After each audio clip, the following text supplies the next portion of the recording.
Alhamdulillahilladzi anzalal Qur'an hudal linnas wa bayyinatim minal huda wal furqan. Asyhadu an la ilaha illallah wa asyhadu anna Muhammadan abduhu wa rasuluhu alladzi la nabiyya ba'dah. Alhamdulillah dengan qada dan inayah Allah Subhanahu wa taala.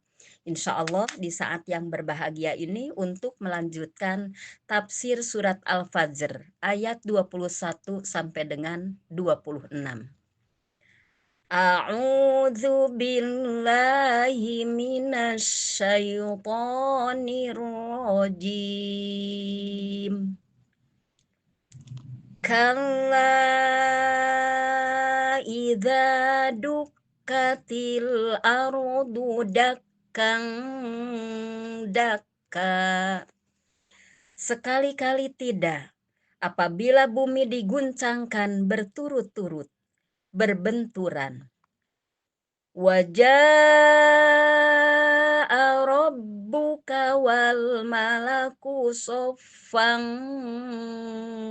soffa. Dan datanglah Tuhanmu dan malaikat berbaris-baris. Waji'a yauma idzim bi jahannam. Yauma idzin yatadzakkarul insan. Yatadzakkarul insanu wa anna lahu dzikra. Dan pada hari itu diperlihatkan neraka jahanam. Pada hari itu sadarlah manusia, tetapi tidak berguna lagi baginya kesadaran itu. Yaqulu ya laitani qaddamtu li hayati. Dia berkata, alangkah baiknya sekiranya dahulu aku mengerjakan kebaikan untuk hidupku ini. Fayawma idzin la yu'adzibu 'adzabahu ahad. Maka pada hari itu tidak ada seorang pun yang mengadab seperti adabnya, adab Allah yang adil.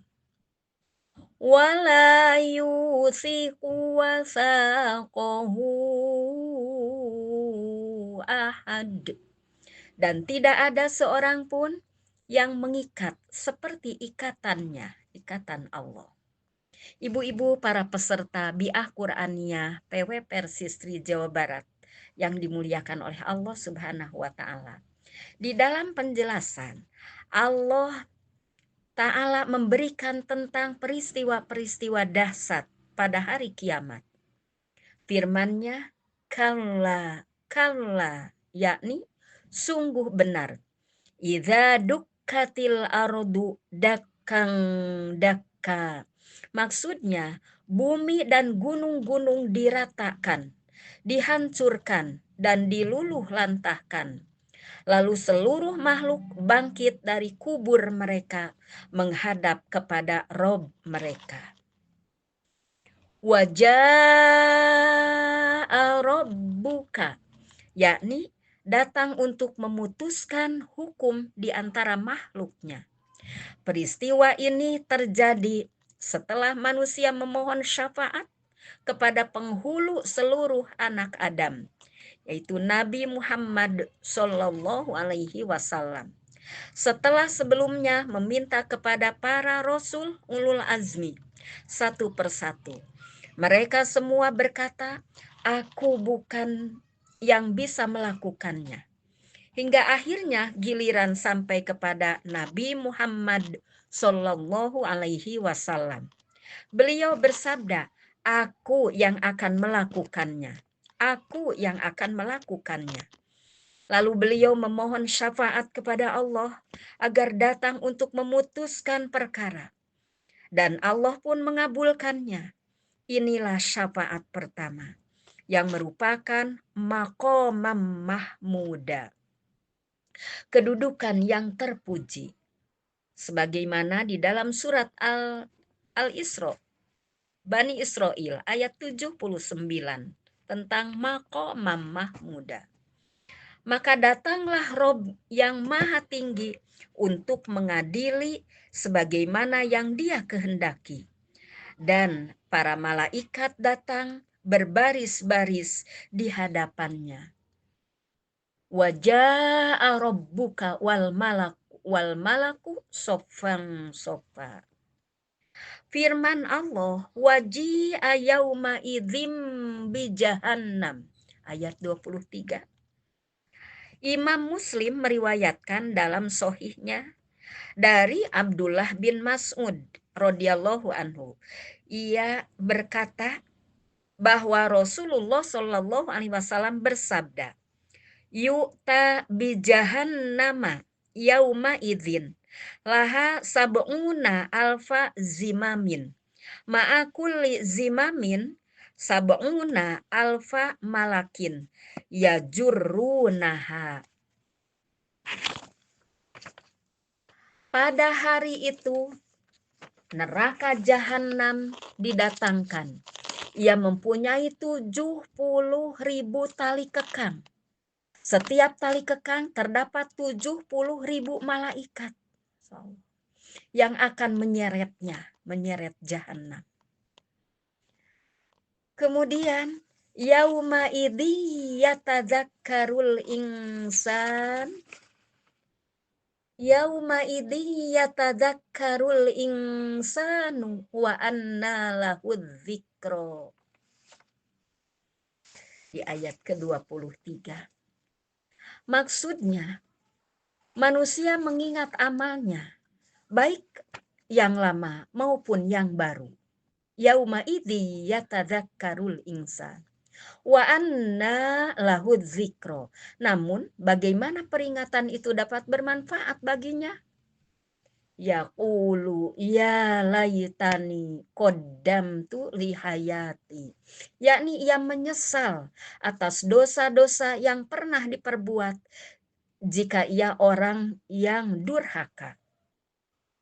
Atau berharap seandainya ia menambah amal kebaikan jika ia orang yang taat. Di dalam hadis dari sahabat Abu Hurairah, Rasulullah Shallallahu alaihi wasallam bersabda, "Ma min ahadin yamutu illa nadima." Qalu, "Wa ma nadamatuhu ya Rasulullah?" Qala, "In kana muhsinan nadima an la yakuna izdada, wa in kana musian nadima an la yakuna naza'a." Rasulullah bersabda, tidak ada seorang pun yang meninggal dunia kecuali dia merasa menyesal. Para sahabat bertanya, apa penyesalannya wahai Rasulullah? Beliau menjawab, jika orang baik, dia menyesal kenapa tidak menambah kebaikannya. Dan jika orang jahat, dia menyesal kenapa tidak melepaskannya dari kejahatannya. Hadis riwayat Imam At-Tirmidzi. Di dalam tafsir Ibnu Katsir, juz 8, halaman 340. Orang yang celaka itu berkata, "Aduhai, sekiranya aku telah mempersiapkan amal untuk hidupku."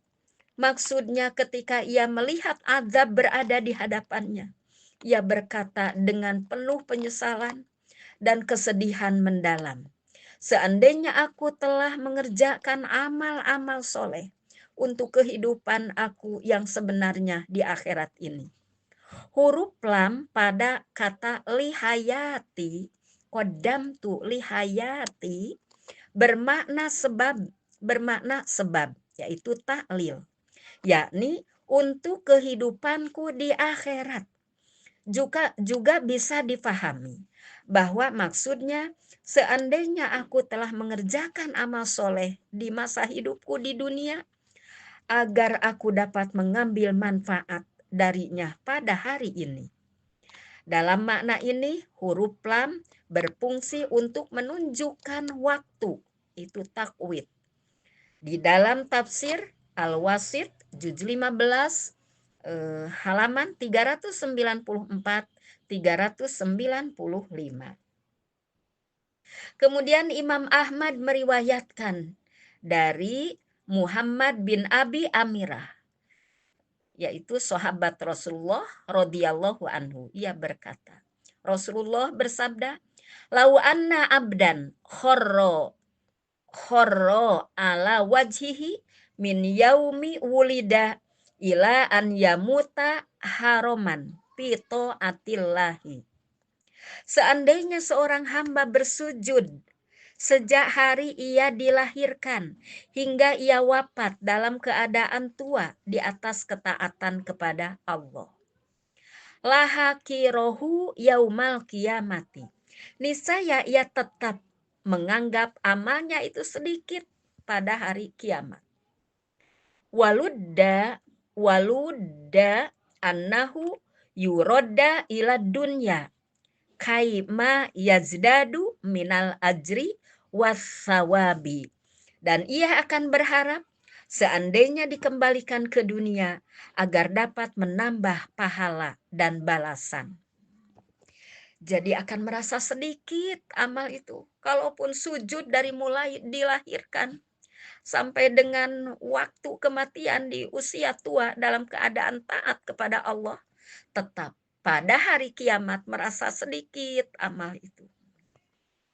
Kemudian firman Allah, "Fayauma idzil la yu'adzibu adzabahu ahad."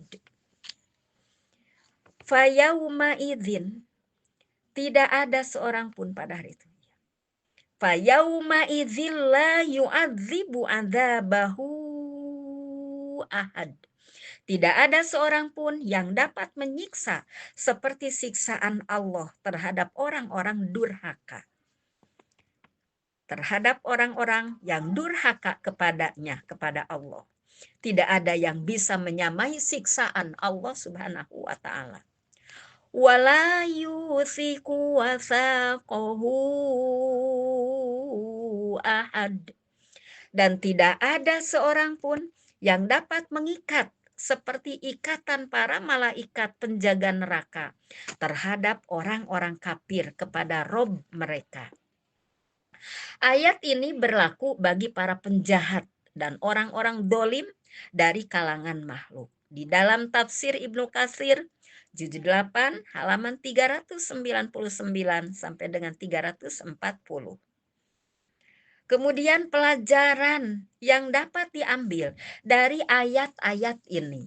Surat Al-Fajr dari ayat 21 sampai ayat 26. Pelajarannya adalah 1. Peringatan keras dari Allah untuk menahan manusia dari sikap tenggelam dalam urusan dunia dan hanya sibuk mengumpulkan harta. Siapa yang melakukannya akan menyesal pada hari bumi diguncangkan, dan penyesalan itu tidak lagi bermanfaat. Kemudian yang kedua, gambaran hari kiamat dengan 3 ciri utama. Gambaran hari kiamat itu dengan 3 ciri utama. Pertama, terjadinya pengguncangan bumi, yakni gempanya yang dahsyat, berulang-ulang dan sangat kuat. Kedua, datangnya perintah dan ketetapan Allah disertai tanda-tandanya yang agung, serta para malaikat berbaris-baris sebagaimana firman-Nya. Firman Allah di dalam surat Al-Baqarah ayat 210. Hal yang duruna illa ayyatiyahumullah illa ayyatiyahumullahu fi dulalim minal ghamam wal malaikatu wa qudiyal amru wa ilallahi turja'ul umur. Tidak ada yang mereka tunggu-tunggu, melainkan datangnya Allah dalam naungan awan bersama malaikat. Lalu diputuskanlah perkara, dan kepada Allah dikembalikan segala urusan. Kemudian tanda kiamah yang besar itu adalah yang ketiga, munculnya neraka jahanam secara nyata pada saat itu. Tersingkap di hari kiamat muncul neraka jahanam secara nyata. Tersingkap dan terlihat jelas oleh manusia. Setelah sebelumnya tersembunyi dari mereka. Asalnya neraka itu tidak kelihatan, pada saat itu langsung diperlihatkan oleh Allah Subhanahu wa taala. Kemudian pelajaran yang ketiga dari ayat surat Al-Fajr ayat 21 sampai 26, pada hari itu orang kafir akan mengambil pelajaran dan ingin bertaubat, Begitu pula orang yang di dunia hanya rakus pada urusan dunia dan melupakan akhirat. Namun, dari mana lagi datangnya manfaat, taubat, dan pelajaran? Sedangkan kesempatan itu sudah ia sia-siakan di dunia. Dulu waktu hidup di dunia sudah menyia-nyiakannya. Saat itu ia hanya bisa berkata dengan penyesalan mendalam. Yaqulu ya laitani qaddamtu li hayati.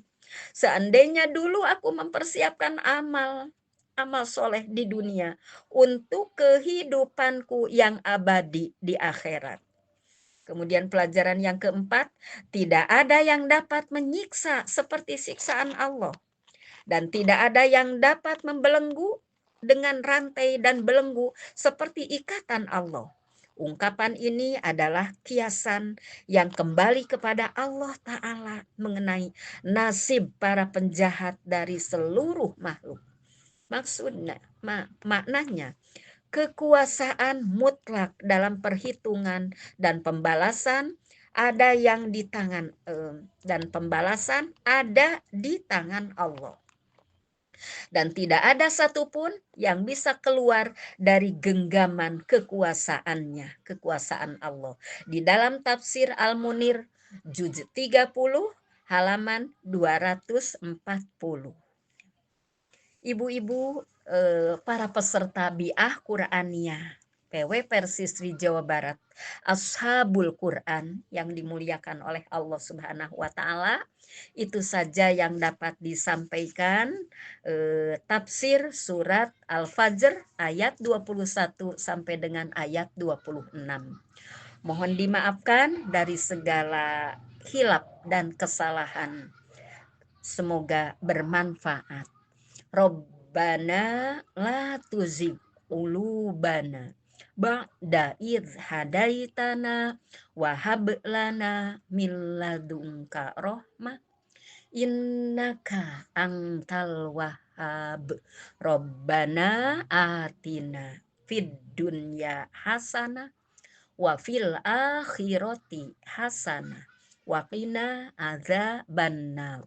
Aqulu qauli hadza wa astaghfirullaha li wa lakum. Wassalamualaikum warahmatullahi wabarakatuh.